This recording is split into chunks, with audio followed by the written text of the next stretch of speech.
Muchas gracias por la invitación. Entremos rápidamente en materia. Primario es conocido. ¿Cómo estudiarlo? ¿Cómo definimos esta patología? Como un tumor metastásico cuyo origen anatómico no es evidente luego de un estudio estándar. Ahora vamos a seguir un poco, digamos, viendo a qué le llamamos este estudio estándar o estudio detallado. Son más o menos el 3 a 5% de los cánceres al momento del diagnóstico. Hay que recordar que al momento del diagnóstico más o menos el 20% de los pacientes tienen enfermedad metastásica y de esos pacientes más o menos un 15 a 20% no tienen un primario identificable, por lo menos en un primer estudio. Una cosa importante, la edad media del diagnóstico de estos pacientes es más o menos 60 años, que es un poco menor a la mayoría de los otros tipos de tumores, y ojo que a pesar de ser una patología relativamente infrecuente, es la sexta causa de muerte por cáncer, por tanto es una patología de alta letalidad. ¿Cómo estudiamos? Lo primero, igual que como dijo el doctor Figueroa en su presentación, lo más básico, anamnesis cuidadosa, examen físico acabado, ¿ya? Eso es el primer paso al diagnóstico en estos pacientes.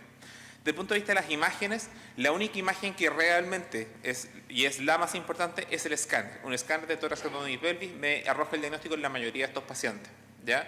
Si un escáner no me arroja el diagnóstico, hacer otras imágenes en general va a aportar poco. El PET en este escenario la verdad es que tiene poco sustento de evidencia. En general, más o menos, el PET es diagnóstico del sitio de inicio de la enfermedad más o menos en un 40% de los casos. Por tanto, voy a hacer un montón de PET en vano buscando el diagnóstico si es que el escáner ya no me lo informó, ¿ya? Su uso estaría restringido principalmente cuando uno sospecha que esto está iniciado en patología de cabeza y cuello, básicamente en los tumores escamosos. La mamografía debe realizarse de rutina en todas las mujeres. La resonancia de mama solamente cuando yo sospecho patología mamaria. En ese sentido, dentro de los escenarios posibles, cuando tengo, por ejemplo, una metástasis axilar, no teniendo una imagen evidente en la mamografía o la ecografía, en ese caso la resonancia es de utilidad. Respecto a los marcadores, aquí muy importante, usted no lo haga. Los marcadores tienen una sensibilidad de 67 y una especificidad del 97%. En general, los marcadores en la mayoría de los casos no son diagnósticos. Por tanto, no pidan marcadores a tontas y a locas. Van a hacer gastar plata al paciente, van a hacer gastar sangre al paciente, ¿ya?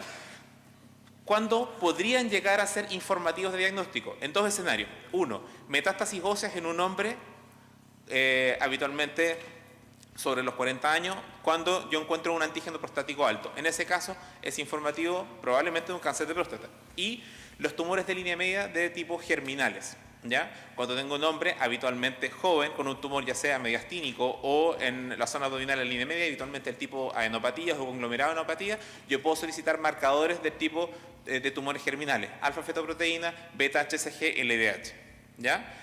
En mujeres es bastante más infrecuente, así que yo no lo recomendaría solamente en población masculina.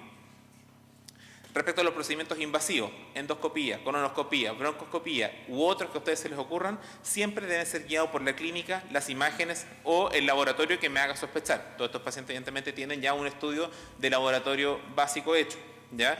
De todos estos exámenes siempre es importante realizar el que me trate de entregar la mejor biopsia posible. En ese sentido, ojo, cuando vayan a pedir una biopsia, traten de evitar las biopsias óseas. ¿Por qué? Las biopsias óseas habitualmente necesitan un proceso de descalcificación.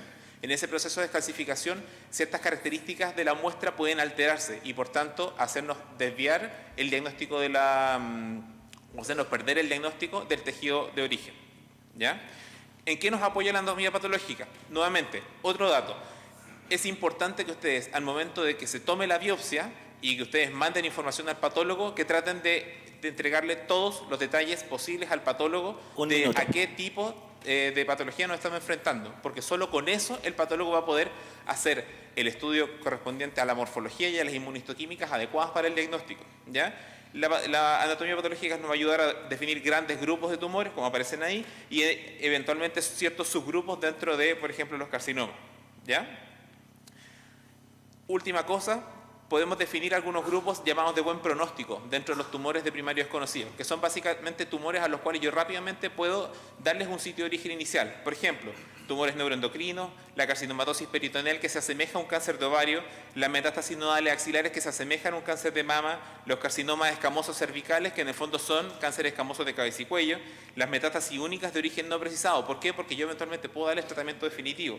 Las lesiones óseas en pacientes con antígeno prostático alto, los tumores con inmunohistoquímica sugerente de cáncer de colon o los tumores germinales de línea media. ¿Por qué? Porque ¿cuál es la gracia? Los trato como si fueran las patologías de las cuales probablemente provienen. ¿Por qué es importante tratar a estos pacientes según el tejido aparentemente original?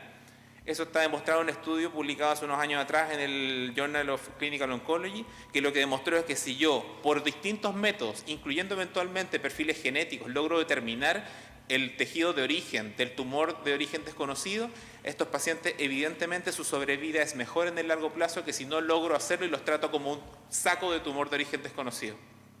¿Ya? El manejo como tejido, con un tejido de origen mejora su sobrevida más o menos en un 25%.